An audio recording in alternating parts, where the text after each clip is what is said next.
Hello Cooking Nation, welcome back to another cooking video. In today's video, I will be showing you the proper way to prepare and cook a lobster. To be more specific, I'm going to be showing you how to do a broiled lobster tail.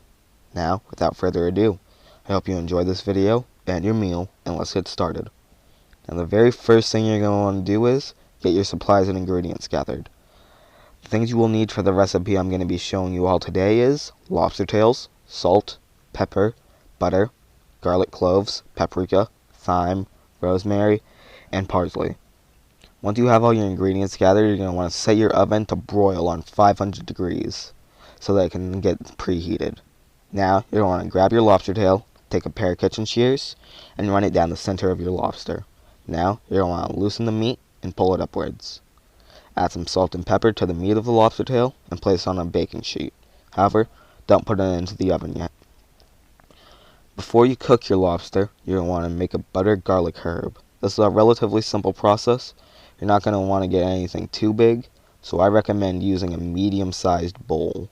You're going to want to take your butter, garlic, paprika, thyme, rosemary, and parsley, and you're going to want to take a whisk and whisk all of that together.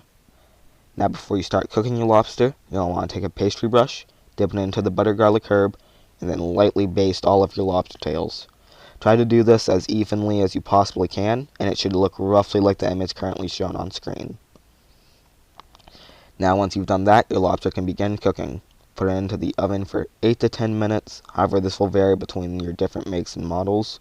So another good way to judge your lobster tails is when the lobster tail's meat is nice and opaque, and it's a beautiful brown on top. You can also serve your lobster tail with butter or the butter garlic herb we made earlier if you wish to enhance the flavor with some kind of dip. Now, if you would like to have a nice presentation to your dish, you're going to want to know how to butterfly your lobster tail, which is a technique I will be showing you shortly. Just a friendly reminder, this is not necessary and is purely presentation based. If you wish to skip, there will be a timestamp in both the description and the pinned comment.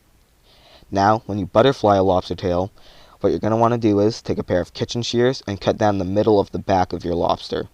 Now, you're going to want to do this when the shell is up and the tip of the lobster tail is facing away from you. Then what you're going to want to do is flip the lobster tail over and gently pull apart the cut shell.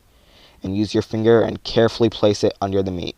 Now flip it back over and carefully pull the meat out of the lobster tail, but the meat should still be attached at the bottom of it.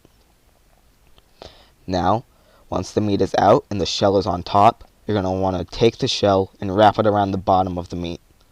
When the lobsters are done broiling, it should come out with an elegant fan-like shape, similar to the presentation that is done in restaurants. When the lobster is done cooking, it should be 135 degrees to 140 degrees Fahrenheit, or 57.2 to 60 degrees Celsius. I hope you absolutely love this meal. Some things that lobster tail goes absolutely amazing with is mac and cheese, asparagus, steak, salmon, and or crab. My personal rating for this dish is 5 out of 5 stars, and I would 100% recommend to anyone who enjoys seafood. Now remember, if you enjoyed this meal, to drop a like, comment, and subscribe. And without further ado, Cooking Nation, I'll see you in the next one.